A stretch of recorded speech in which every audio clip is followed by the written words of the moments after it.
can I all officially welcome you to this EMCC Global Dialogue. I'm really super pleased to have Sarah Temple with us today. Dr. Sarah Temple is going to be talking to us about integrating, what's the title? I have this, integrating mindful emotional coaching into leadership roles. And I love this concept of baby to boardroom, which Sarah's going to be introducing us to. So without any further ado, I'm going to pass you straight over to Sarah.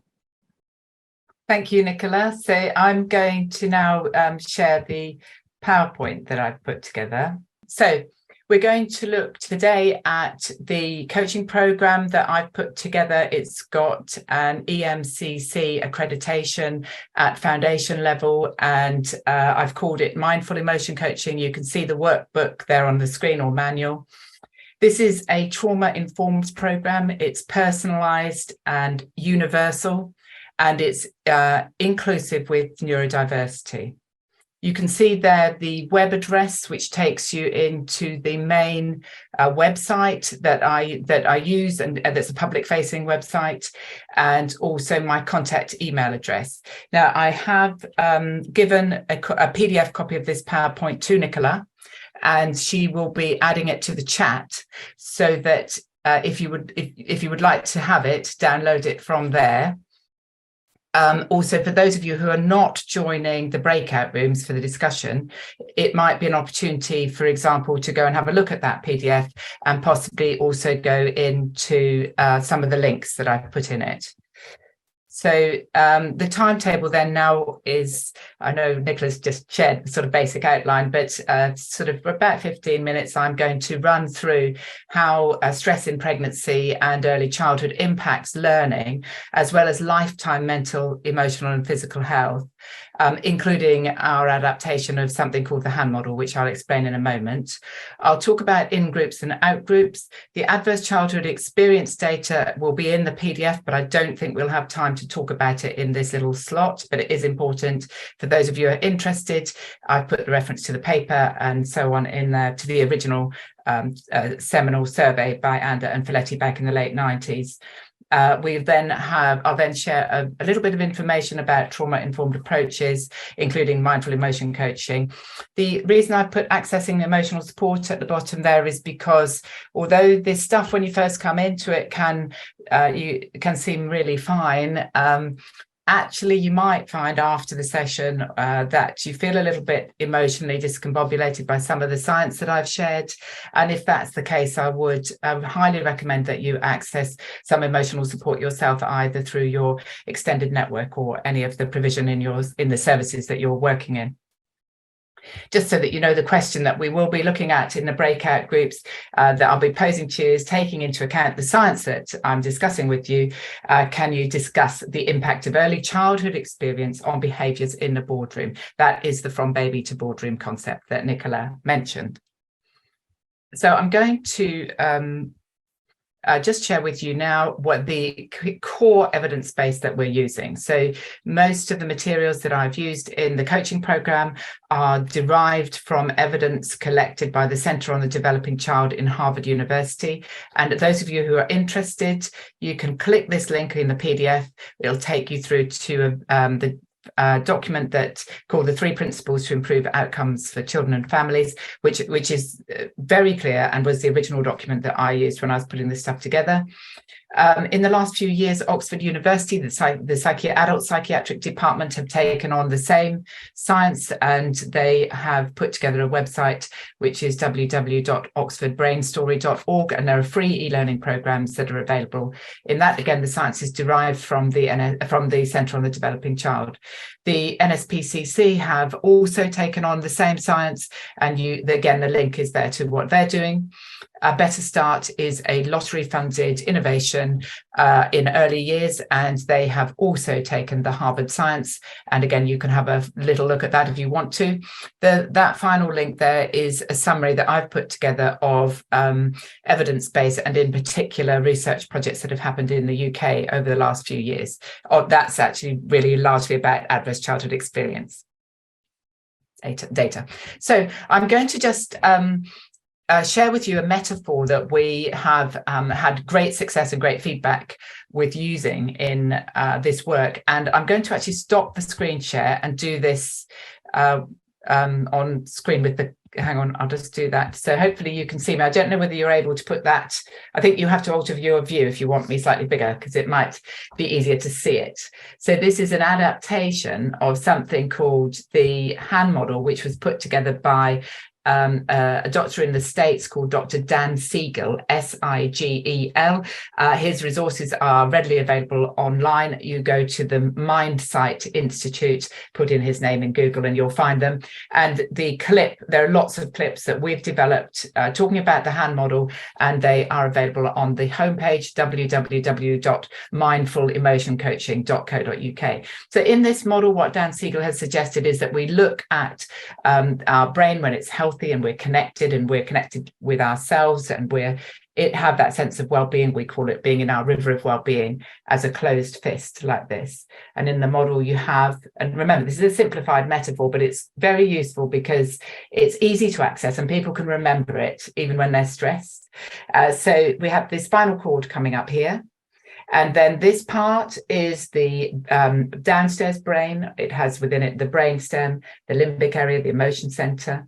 And then this part is the upstairs brain, which represents the prefrontal cortex. That's the thinking part of the brain. And in this model, what we're saying is that when all those areas interconnect like that, that's when our brain is functioning optimally. And that's when we make our most effective decisions. And if we're in a group, if we're all like that in the group, then that's how we'll make our optimal group decisions. That's how we'll interact most effectively. So in that model, just to expand it, is we have differences, because of course we all are different. And some people are more reactive to stress and to emotions. So for some people, that emotion center will become reactive more quickly and more readily, and they will we all flap our lids, but at different stages. It takes different levels of stress for that to happen. So some people will flap their lids more easily, and they even flip their lids. And when we flip our lids, that's when we can say and do things that we don't really mean. And I'll go into this in a bit more detail during the presentation, but I've decided actually to put this right in at the beginning, because I refer to the HAN model while I'm talking quite commonly, because we've been using it so much for so many years. And so and you'll wonder what on earth I'm talking about if I haven't explained it. So essentially, remember that some people are more reactive and they will flap their lids more easily and flip their lids. And for some people, it's more difficult to notice and recognize that they're flapping their lids and to bring their lids down than it is for others, which is all about emotion literacy, which is what we're going to come into. And then if you think about it, if you're in a group and you have more than one person who's flapping their lids, and then say those more than one person then flips their lids, at that point where both people are saying and doing things they wouldn't normally say or do, that's when you can get conflict and arguments. Okay, very simplified model, but I will be referring to it again. So that's why I just thought I would explain it. I'm going to go back, Nicola, now to the PowerPoint presentation. What we're going to do now is talk through the model of stress that the Harvard Center on Developing Child have put together. And this is looking at stress in terms of positive, tolerable, and toxic stress responses. So the positive stress response is a normal, essential part of healthy development. It's part of normal life, characterized by brief increases in heart rate and mild elevations in hormone levels. And examples include things like, for Nicola and I, getting into this video on time today, everything working as it should, me coping, for instance, with the fact that my internet connection isn't so great at the moment, and so on. Normal things that happen in normal life. These are healthy, and we have this ability to regulate our emotions as in our day-to-day life. And things like getting ready for an appointment, as I said, getting children ready for school, preparing for a deadline. And then we have a level of stress referred to as the tolerable stress. And what we're going to talk about is our physiological response. So the tolerable stress response. So the body's stress responses in this instance are activated at a higher level, and this is with more severe, longer lasting difficulties. So it might be in a family, for instance, the death of granny or granddad or a much loved pet, for example. But many families experience this level of stress during the COVID-19 pandemic. And what we know with the tolerable stress response is that if the child or adult has around them other people who are able to hold nurturing emotion coaching or emotion validating relationships with them, that this buffers against potential physiological changes.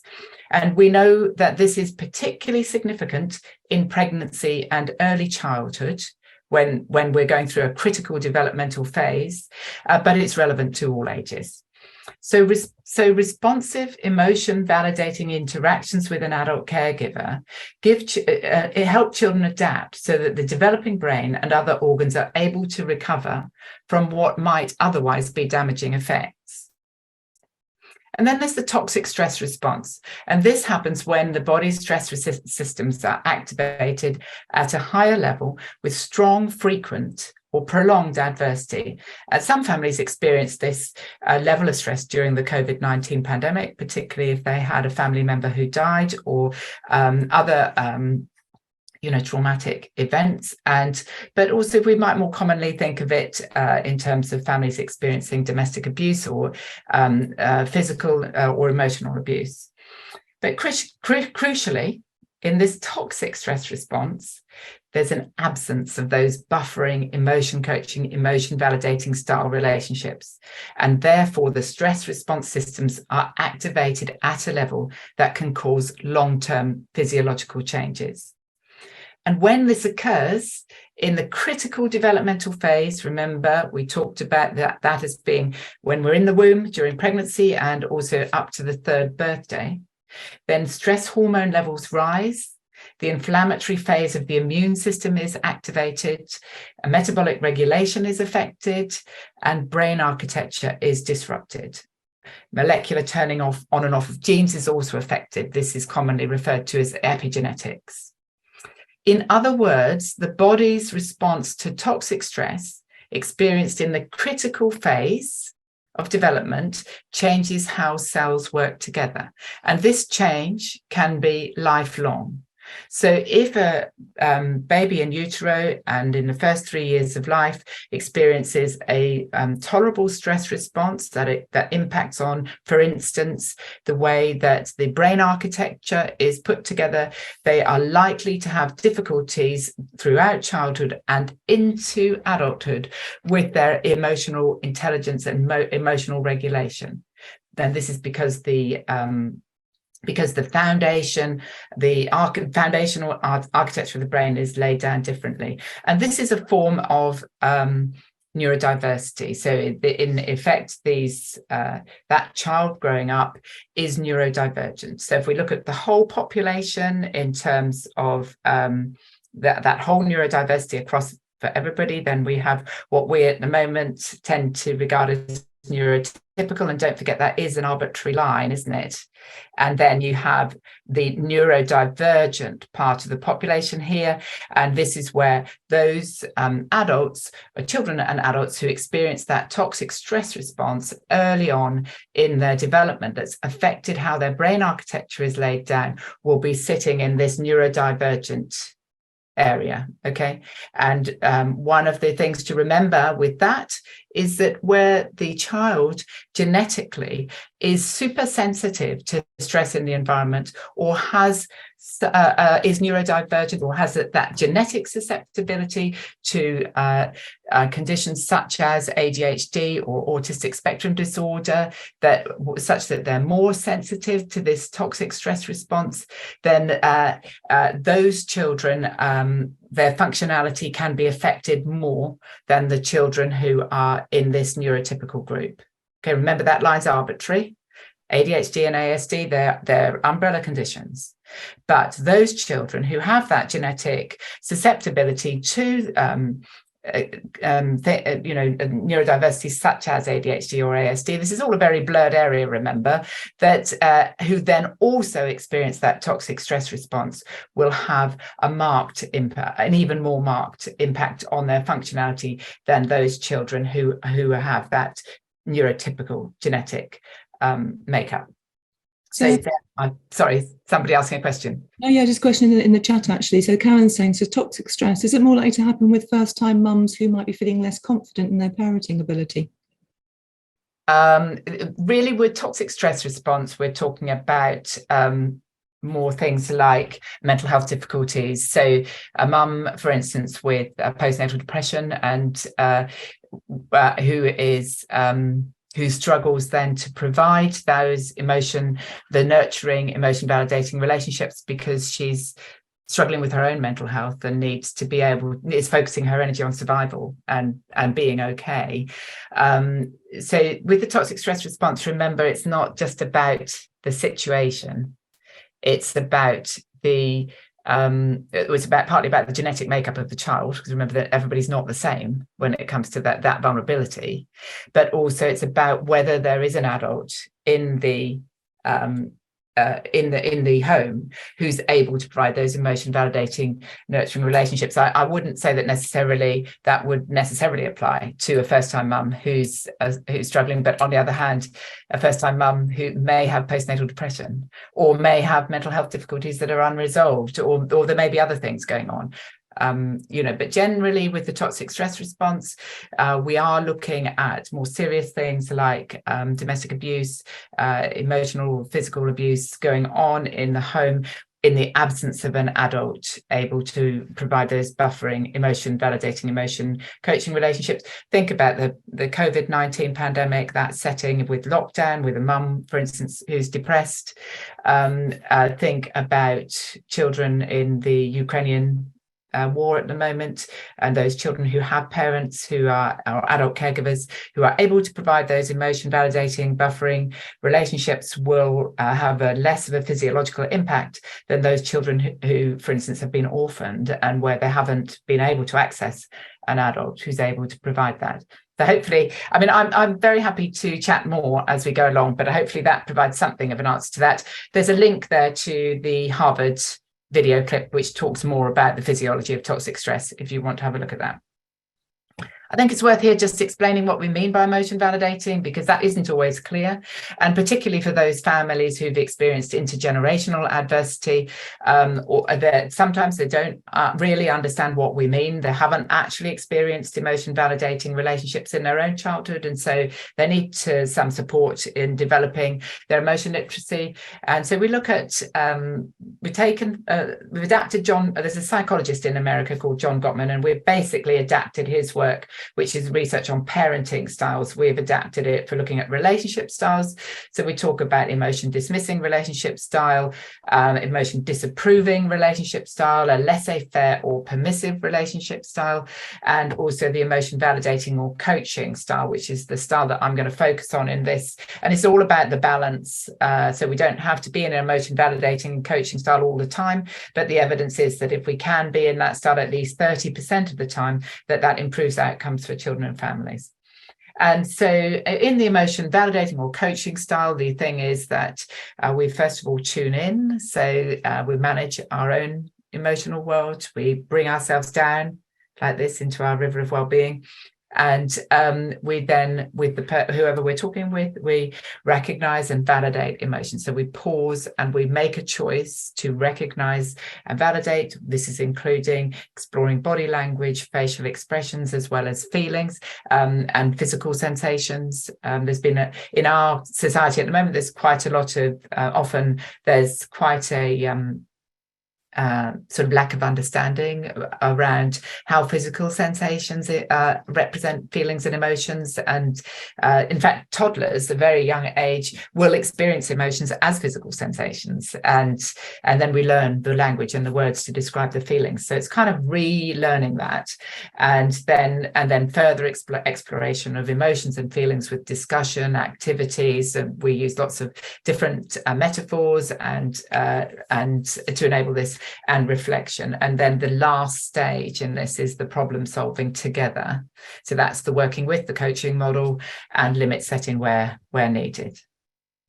So I'm just going to ask you now to think about how an experience of a toxic stress response during pregnancy or early years may impact on a person, an adult who may be working in your setting, and to just reflect on whether you can imagine how this may apply. Because don't forget, this experience of a toxic stress response is not that uncommon in our society. So what you'll find is that people who've experienced this tend to be more emotionally reactive. So their lid will flap more easily and flip more easily, and they have difficulty managing their emotions, behaviors, and executive function.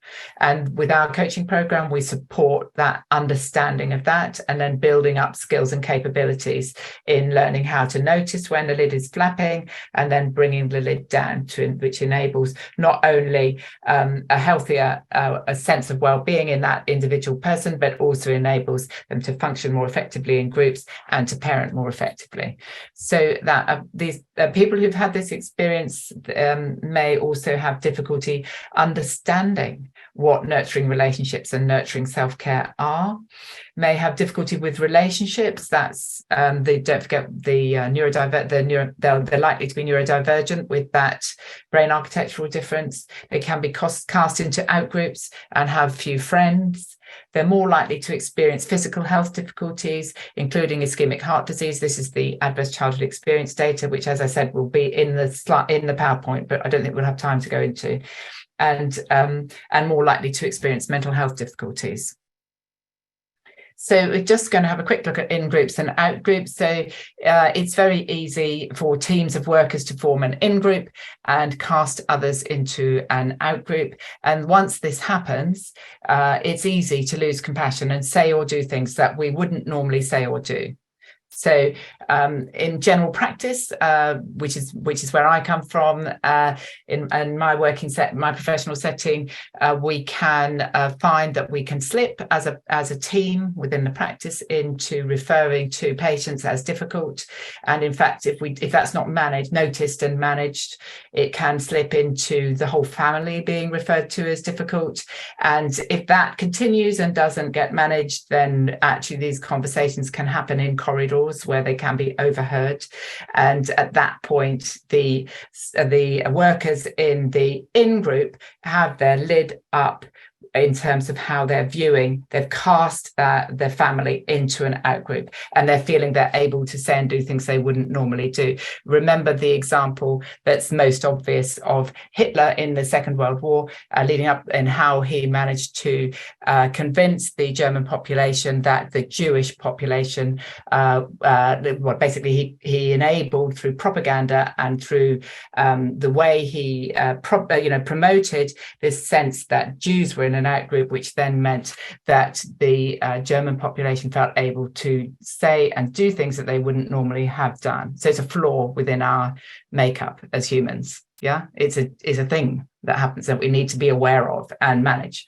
So I'm thinking here in companies of that kind of difficult person, a bit like we do in general practice with a difficult patient, that non-compliant, they're not doing that, he's just not doing what I've asked him to do, that non-compliant person. They're not good at managing stress person, or the not like us person, which might include a broader range of neurodivergence. And what I'd like you to do now while I'm presenting is just to think of more straplines or examples and add them into the chat. And then we'll have a look at that a bit later on. So when we're looking at trauma-informed or person-centered leadership, there's what we need is an understanding of the potential physiological impact of early adversity and the protective buffering effect of nurturing emotion validating relationships. So that's that biology of stress, from Harvard. And then noticing when people, that's friends, family, colleagues, and patients for us in the healthcare setting, notice when the people are struggling to manage their emotional responses, especially when stressed, and compassionately consider the possibility of early adversity and neurodiversity. So this is about enabling that compassion toward difference. Yeah.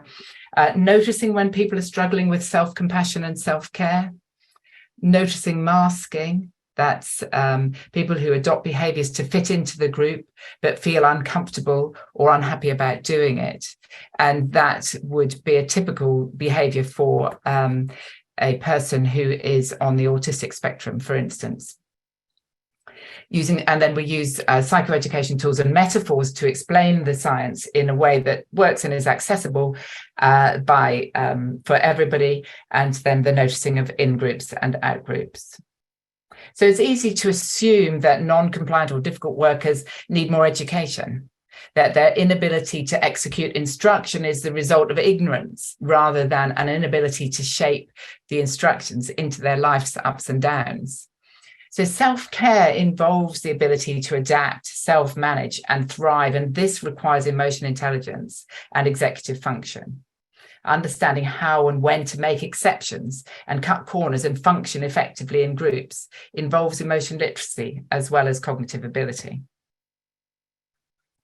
So in terms of applying this, a series of questions here that I've put: what are we as leaders able to do differently to enable you, the workers, to do your job better? And what is it that gets in the way? How can we create new environments where everyone can function to the best of their ability? How can we have feedback loops that are actually accessible by everyone and that are acted on, heard and acted on? And then that mindset. So there's a mindset shift in understanding this science, and it takes us, it's really a paradigm shift, isn't it? Once you really embed this and start acting on it, and it's retaining an open mind and realizing that we don't fully understand this science yet, that there is a paradigm shift here, but we haven't got it right yet. And we're all exploring and learning together, which is what we're doing, isn't it, with this conversation? So, Nicola, yes, I'm thinking I'm getting to the end of my time. Yeah, I was also, I know that you're keen to ask people in breakout rooms as well. So I was just giving you a time check. What I'm going to do now is just slip down through the rest of the slides, which you will, as I say, all of you who are registered will be able to access this as a PDF to have a look at if you want to. This is just a very brief example that I gave, looking at how you can look at personalizing that stress response. So the top line is a worker who experienced a toxic stress response in that critical period and who's not accessing emotion validating relationships. This is within the first 3 months of starting a new and demanding job. And you can see the height of their stress response, which goes up and then kind of plateaus. And then worker 2 also experienced the toxic stress response in the critical period, but is accessing emotion validating or emotion coaching responses, maybe with a coach or through regular interaction with someone who's able to emotion validate. And then this third example is with a worker who is actually within the neurotypical group. So they haven't had that early experience of adversity, and they are able to manage their stress levels with the provision, the universal provision within the firm, which will include their extended networks at home as well. And then when you get the PDF, you can have a look. I've done this again for somebody who has a genetic propensity to a neurodiversity, okay, which obviously will mean that their stress levels can remain high. You'll see on that straight line, but I'll let you have a look at that when you have time. And then what we're going to do now is just go into the breakout groups that Nicola will manage this.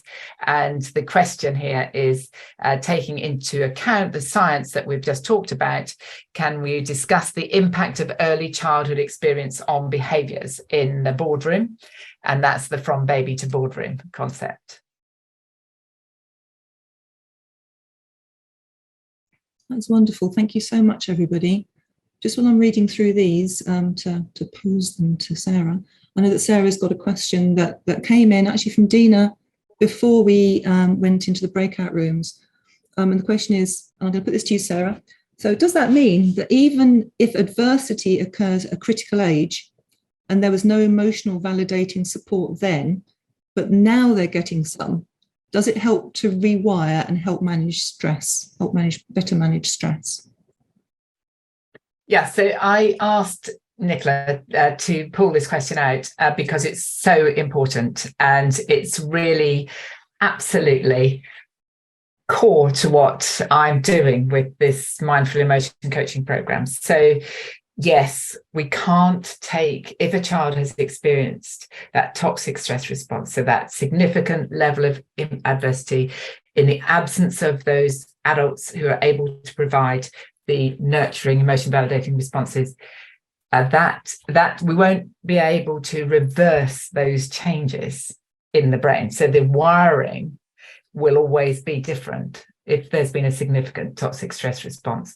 But that person can be supported to understand what's happened and to then manage it. And that's where we use the psychoeducation tools that we've put together. That's so we talk, in order to understand, we talk about the biology of stress, the positive, tolerable, toxic stress response. Now, obviously, you have to learn how to do this compassionately, because otherwise it can be very well, I called it discombobulating, didn't I, in the opening? But it can be a hard message to hear, and actually a hard message to deliver. So in my book, which I know quite a lot of you have downloaded the ebook, which is a book written for families with young children. So it's very much full of illustrations and stuff, the same illustrations I used in my PowerPoint. There's a section near the back on science. And what I suggest is read that, when you first start talking about this, it is hard. It's a hard conversation to have. But you need to learn how to do it lightly, with compassion, so that people aren't scared to death by what you're saying. Literally, the whole idea of this is to enable. So then you use using the coaching technique style, which all of you are familiar with, that sitting alongside the working with, rather than the doing to build strengths and capabilities in core life skills. That's in emotion intelligence, emotion regulation, and also which is obviously all tied up with executive function, so that person becomes able to understand what's happening for them, and then to make more healthier lifestyle choices, which might include things like stopping smoking or managing a diet more effectively, and also might involve parenting more effectively. But in any case, yes, this absolutely, there is hope. We have to be very positive about this. We can support people where they want to make changes, to make significant changes. But don't forget, there are many people in our society who've got stuck. We call it either on the bank of chaos or on the bank of rigidity, and who really, this is very, very hard for them. And they may, even though they may want to do it, they just may not be able to do it. And then there are also some who don't want to do it. They've got happy, I call it, they've got out their camping equipment and they're up on the bank of chaos, and they're there and they're not wanting to come off it, even if they can see that there's somewhere else where they could be in a river of well-being. They just can't connect with it. And it's holding the thing about using a coaching technique, why I've been so attracted to learning about how to do this as a coach, is that we're working with and we're supporting the individual to build their own strengths and capabilities. Does that make sense? I'm hoping that's answered that, Nicola. No, that was a really great answer. Thank you for that, Sarah. There's a sort of general themes throughout the comments in the chat as well about regulation of emotions as well. And there's a few which say in a different way, but the one that I'm looking at here is from John Boyle. He says, we discussed the regulation of emotions at boardroom level and how this impacts those close to leaders. So we discussed different leaders and their styles and how they impact on the in and the out group element.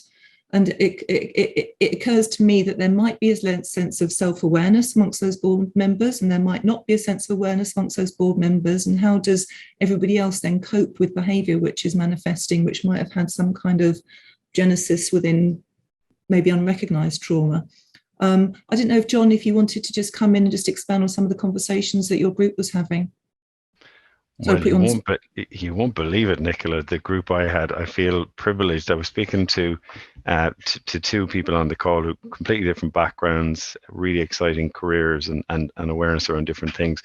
And I probably, given my own particular, I admitted I was attracted to this call in particular around the emotional coaching, because that's an area of passion for mine.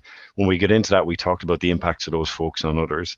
And that's where we got into the in and out group bit, which I thought was interesting. So if we have a leader who regulates emotions well, whatever the background is and whatever has caused that, how does that create the space for in and out groups in a different way to the, and I'm using loose words now, but maybe a directive leader, a more formidable leader that might strike fear into the hearts of those around them. So it was a really, really interesting chat. And one of the group has a background in emotional intelligence and neuroscience, so I was able to kind of get into that in a bit of depth. So yeah, really fascinating conversation. Would love to hear more from Sarah on that.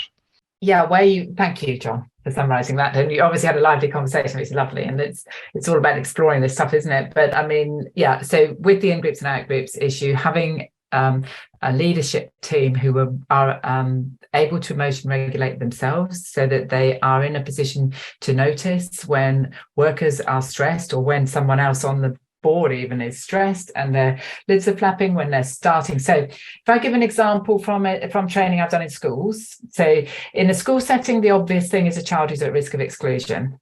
So and we've done a lot of work with this. So what can happen is that the child does something in the playground that upsets the playground assistant. The playground assistant comes into the coffee room, her lid is here or here, and he or she starts saying, "Oh, did you know, I can't believe what this child did, da da da da da."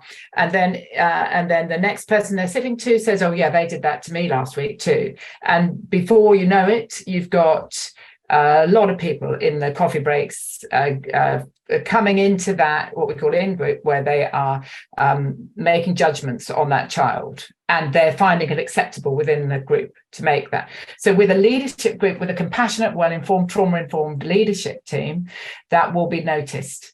And the earlier it's noticed before that propaganda effect, the less impact it will have.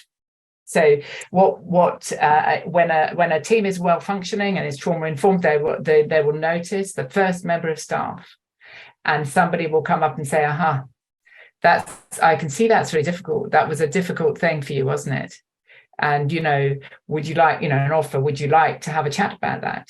Because actually, what's happened with that worker is they've got their lid up, yeah, and what they need is someone to come alongside compassionately and support them to bring their lid down. And it may be, and it often can be, that the member of staff themselves experienced adversity in their own childhood, and so their lid flaps easily and flips easily, and so they really do need, and they were triggered by the behaviour of the child, so they're already here because they find it difficult to get there, and they're out in the playground, and then along comes the child who's here, yeah, because of their own stuff, and so they flip there.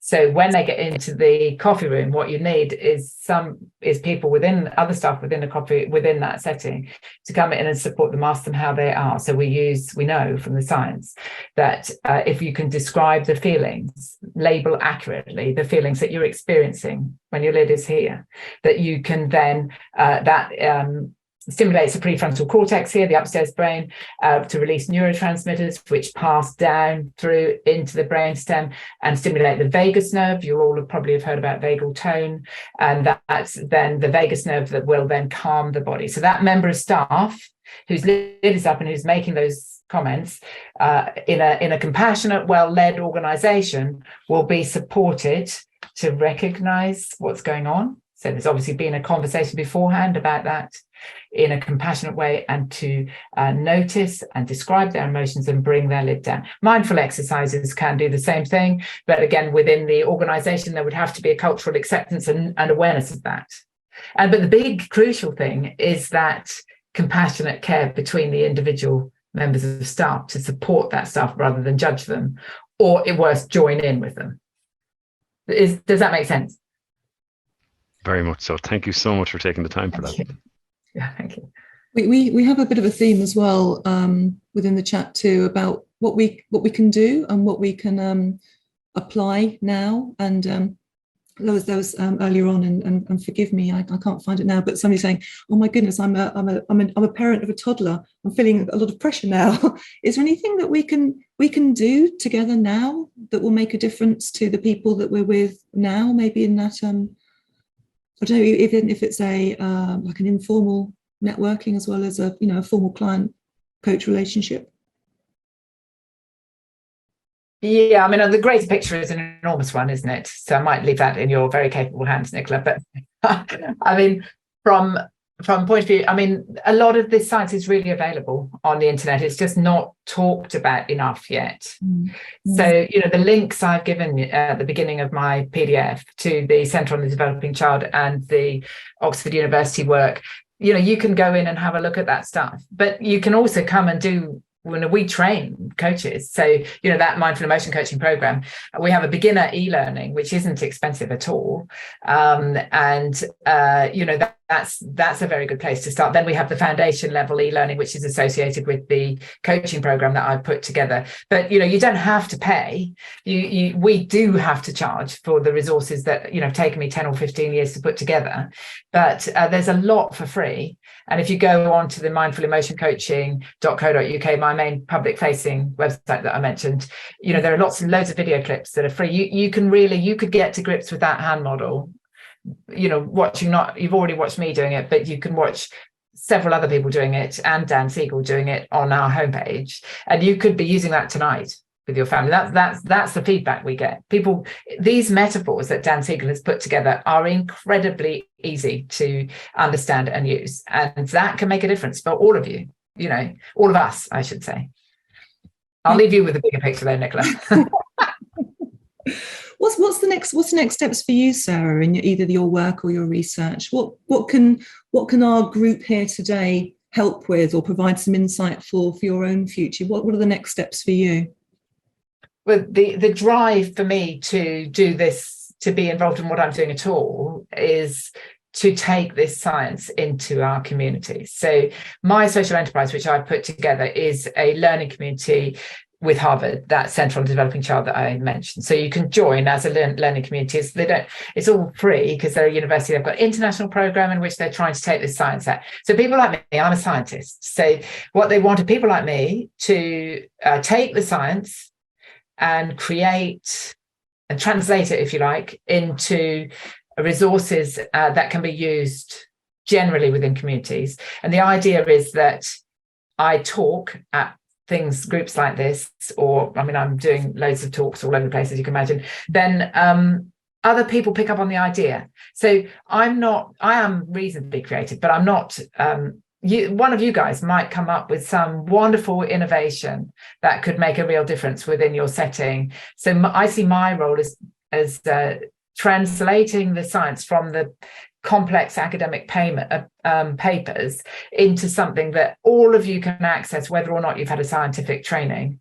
And then I think one of you will, or more than one of you, hopefully loads of you, will think of interesting and exciting and innovative ways of integrating this science into what you're doing. I don't see myself as having those solutions, actually. I see my role, which is what Jack Shonkoff, the paediatrician lead at Centre on Developing Child, is saying, is that for doctors, really our role is to take the science out in a way that people can understand it.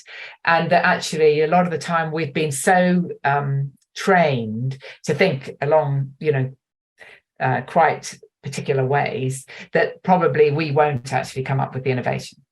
I mean, there's probably as innovative as I can get is the coaching program and the book. And I can tell you a lot of blood was spilled.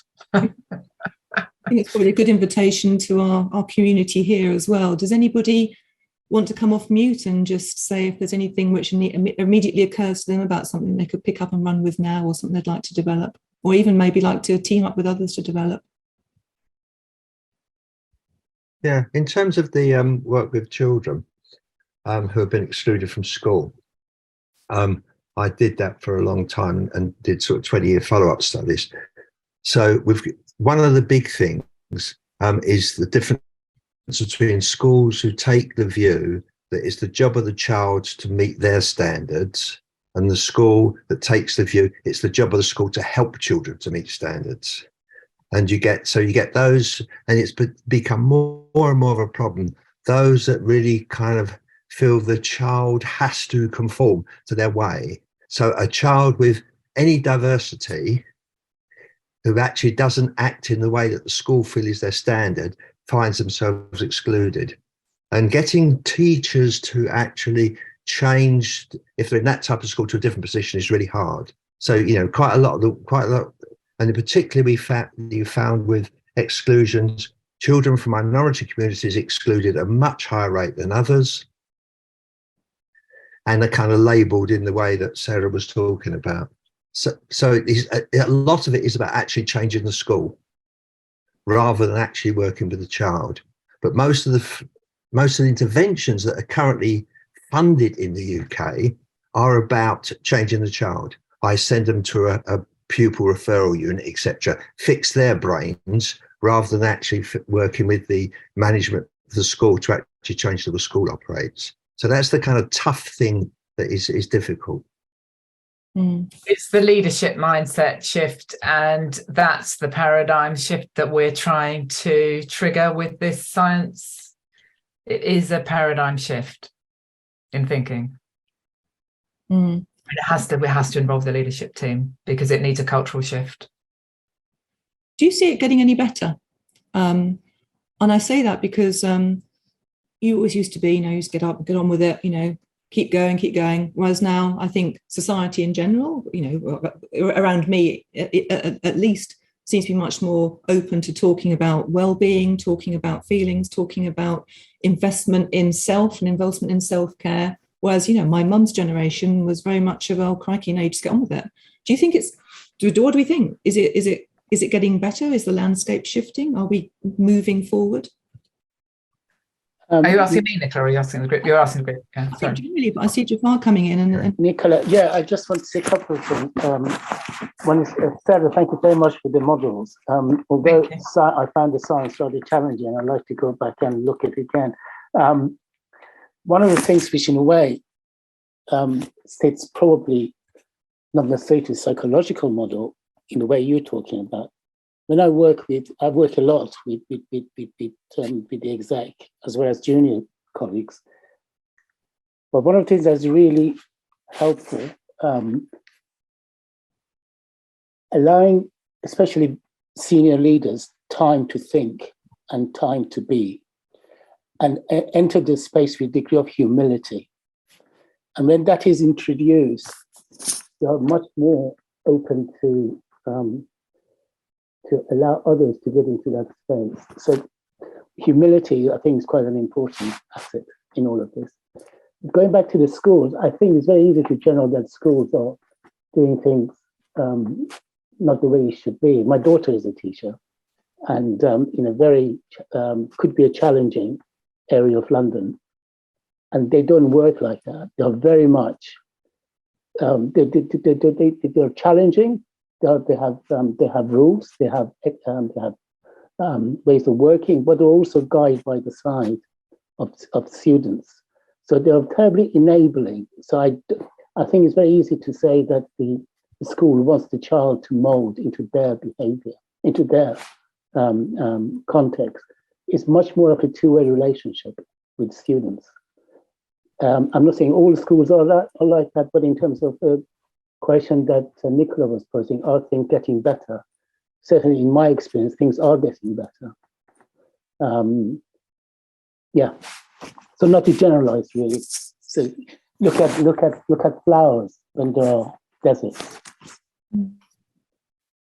Thank you, Jafar. I just looked at the time, quite conscious. We've come to the end of the actual official session. We're into the networking time now. And actually, we did say at the beginning, we were going to go keep together for networking time. Absolutely understand completely if you need to drop off. But if you'd like to stay, fantastic as well. We can continue this discussion for another 20 minutes or so. Does that sound okay with everybody? And I'm really taking from something I saw in the chat as well. Who was it? It was Linda and Jacqueline were having a really good conversation in there. Investment banking, says Jacqueline, toxic behaviour is rewarded as a reflection of the culture of team and organisation sector set from the top. And Linda comes back and says, yes, it's in toxic behaviour reinforced by top management, reflected in the banking culture. And I wonder, are there certain sectors that attract people perhaps who are competing in this in a different type of way? And I wondered if either Jacqueline or Linda wanted to come in and just add some insight there. Oh, Linda, I can see your hand is up. The floor is yours. Thank you. I've done a lot of work with consulting companies as well, coaching work.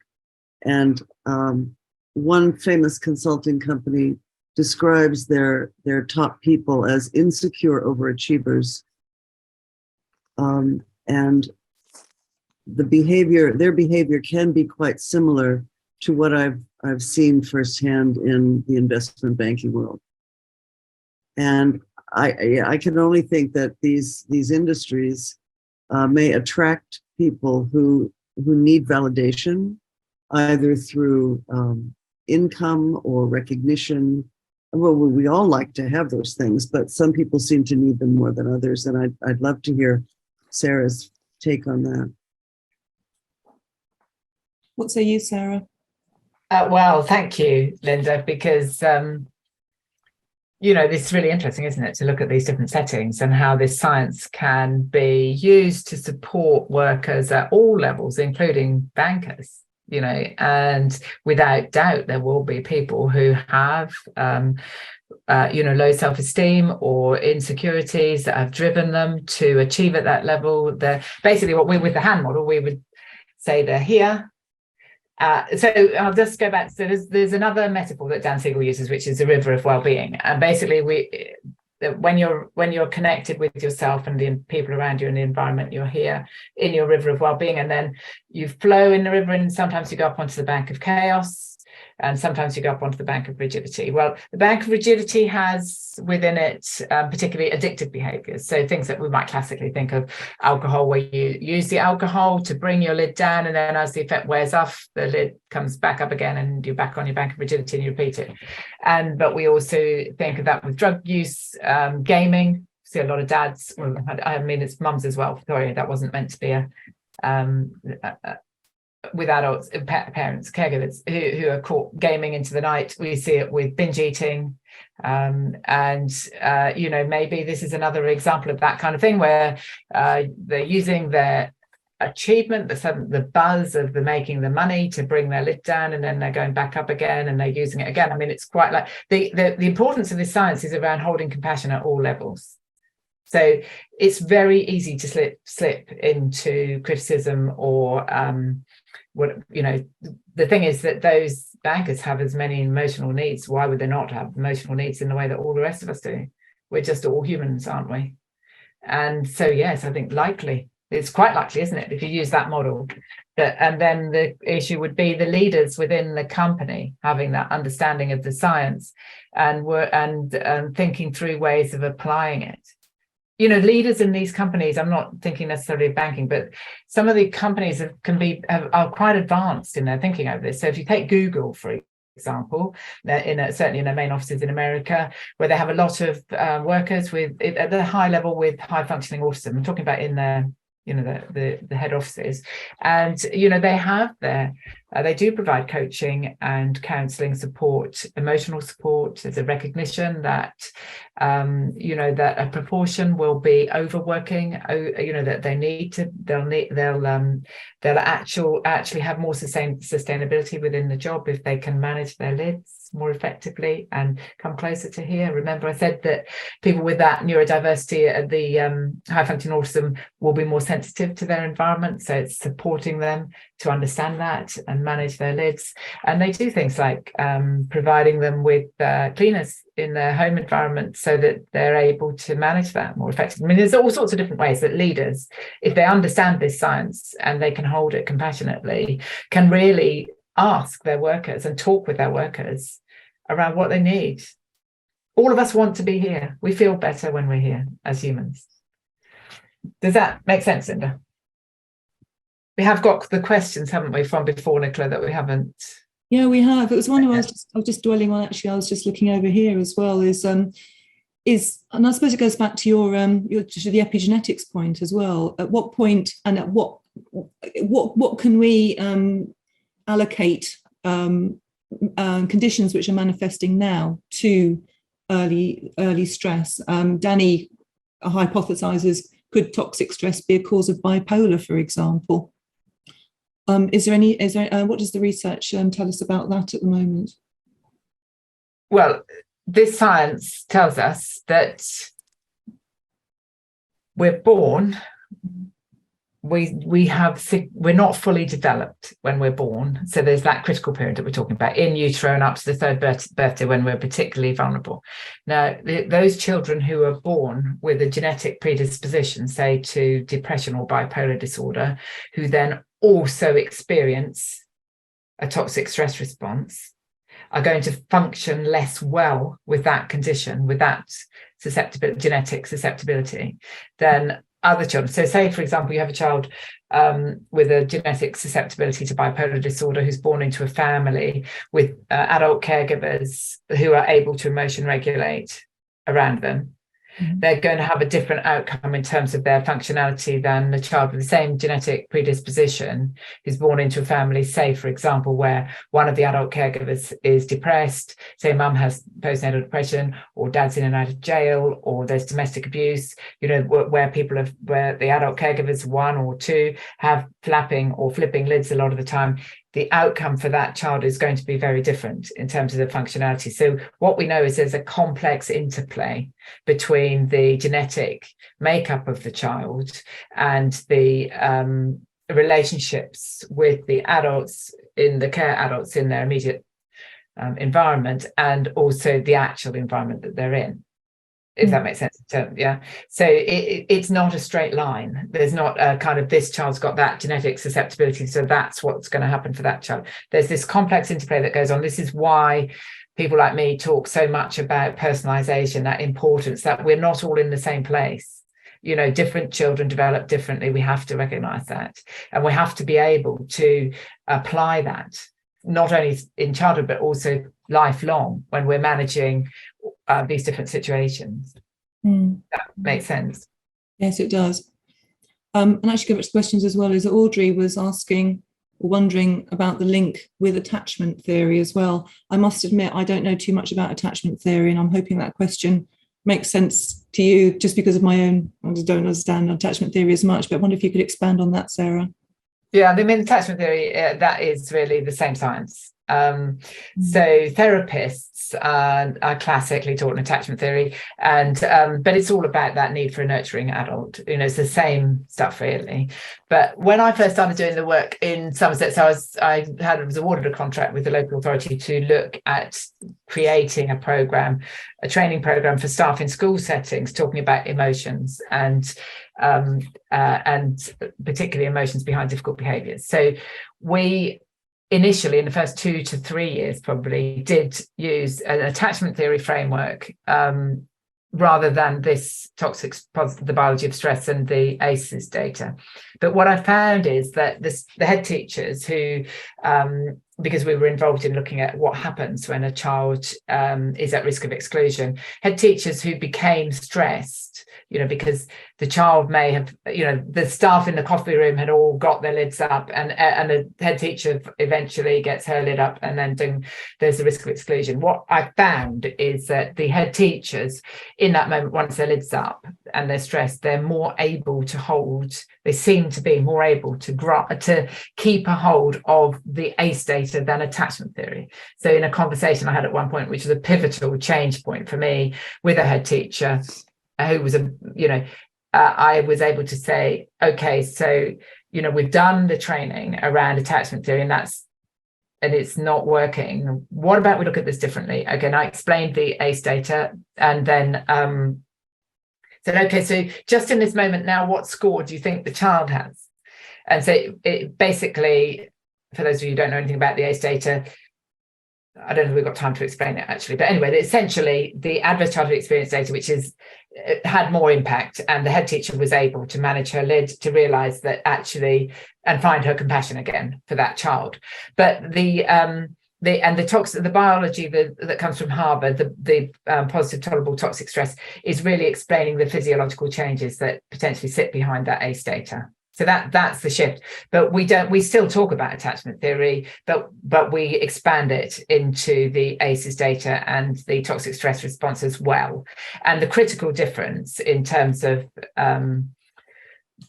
practical things is that with the ACEs data and the toxic stress response, what we're saying is that if a child experiences that brain architectural difference very early on, then that can't be undone that there will always be a difference for that child, whatever we do.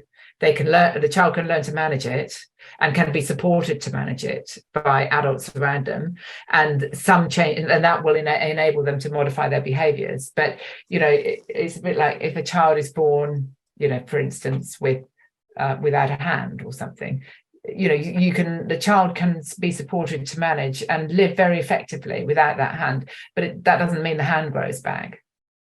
It's as simple, it's as basic as that, really. In terms of the science. Does that make sense? I mean, sometimes, I think this came up with somebody else's question, I can't remember exactly where, but sometimes to try and explain it, I've said, you know, to head teachers, you know, if a child in a wheelchair with, say, with cerebral palsy, for example, with physical impairment, approached the school and you hadn't got a wheelchair ramp, you wouldn't expect them to be able to climb up the stairs. And it's not dissimilar with this, with the brain architectural difference, except you can't see it. So that does make it more difficult. But on the other hand, that's our challenge, isn't it? We have the capability to understand this. And there are actually the Centre on the Developing Child are developing biological markers that can be, so there will be tests that we can use to measure the likelihood of a child having experienced a toxic stress response. It's not mainstream yet, but and it's all saliva tests and looking at different hormonal levels and hair sample testing. I mean, anybody who's interested, I can send a link to that, or it's on the Centre on Developing Child website. It does sound fascinating. Yeah. But that's what I mean. This is moving science. We have to update our PowerPoints all the time. It's changing all the time. Wow. How far away do you think until that something like that is mainstream? And then I guess the follow-on question is that is how prepared are we going to be able to deal with the results of these diagnoses? Will it change what we do? Well, it's a cultural shift, Nicola, isn't it? It's a paradigm shift, because this is the reality of human beings. So we're not going, I mean, it hasn't become fully embedded and understood as yet, but it will do. And, you know, 10 years ago, when I was first talking about this stuff, I used to be heckled out of meetings. You know, GPs in the meeting would say to me, why are you talking about this? What's it got to do with general practice? You should be running a creche. You know, I literally had that happen to me. And now, look, I'm being asked to talk and people want to know about it. The pandemic accelerated us really realizing that we need to understand this science. It's not going to go away, this stuff. And it will eventually become... it will go into medical, you know, it's going in to Cambridge and Oxford University at the moment. It will go into more medical schools. I'm pushing really hard for this to be going into the primary school curriculum. I'm working with a primary school in Cambridge on devising classroom materials. So how do we compassionately bring this science in without scaring you? It's really hard stuff, but it'll become part of the biology GCSE, won't it?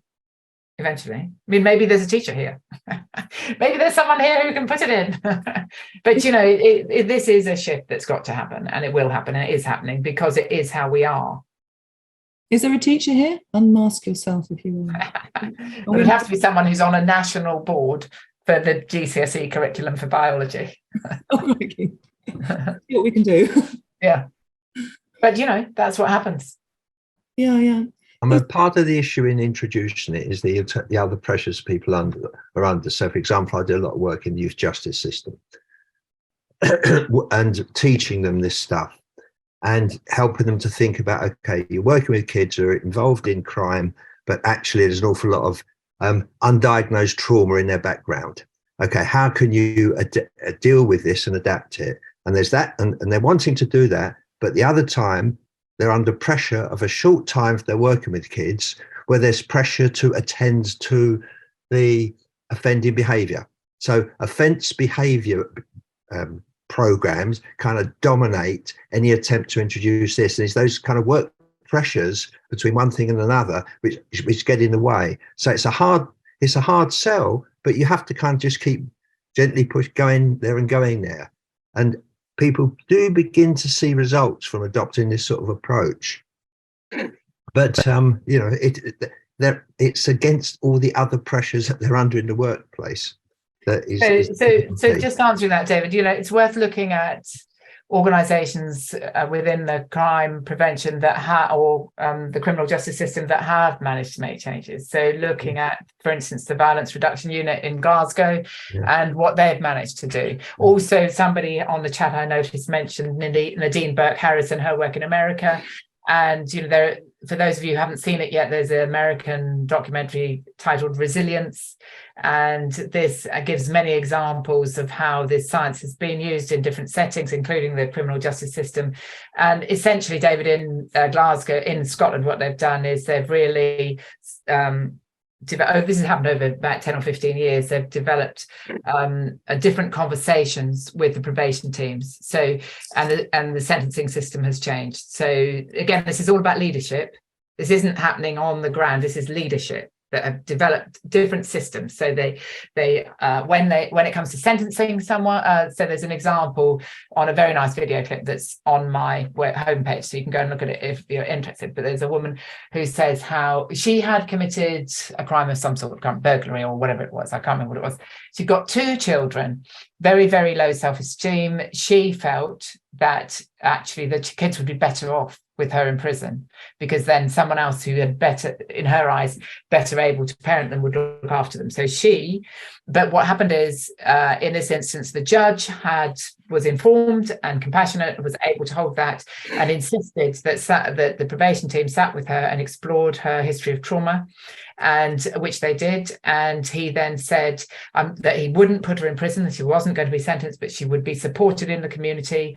Obviously, this took some time, David. This didn't just happen immediately. It's a very interesting clip because she talks about how she didn't really realise the impact that the trauma she had experienced as a child was having on her as an adult, and both in terms of her behaviours, but also her self-esteem and her ability to parent her children. But she was given the support that she needed to make the changes she needed to make, and she was able to then parent her children more effectively and to stay out of prison. So, there are changes happening there are hard changes happening all over the world, but that's an example in the UK. Yeah, quite a few of these justice teams are adopting trauma-informed practice now.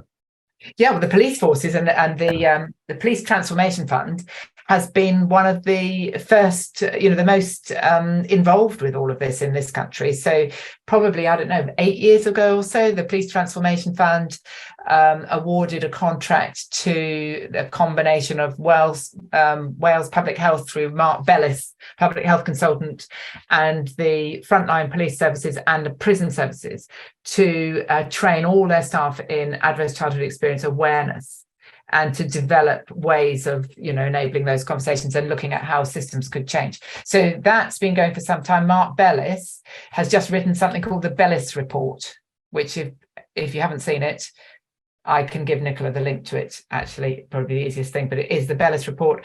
And that is taking his learning from this work that he's been doing with that project in Wales, and working then with the United Nations to produce a kind of what do we do about this type document. It's only just come out about a month ago. So, and again, it's quite useful because it's actually European data rather than the American data. We've had to use American data largely, but the stuff, it is all getting more recognised here. So this is a moving field all the time. Thank you so much for that, Sarah. I will send that link if you send it to me in the follow-up for this as well. That, yeah. We are at the top of the hour, which means that we're over. My goodness. And it's gone really, really quickly, but it's been such a fascinating discussion. I was looking at the comments here again. I mean, everybody's saying, oh, my eyes have been opened so much, and we're going to apply this in different ways. And so, Sarah, thank you so much. Delighted. Thank you, Nicola. Yeah, thank you for hosting. Thank you for joining me. And, let's take all this information out into our communities. Thank you very much.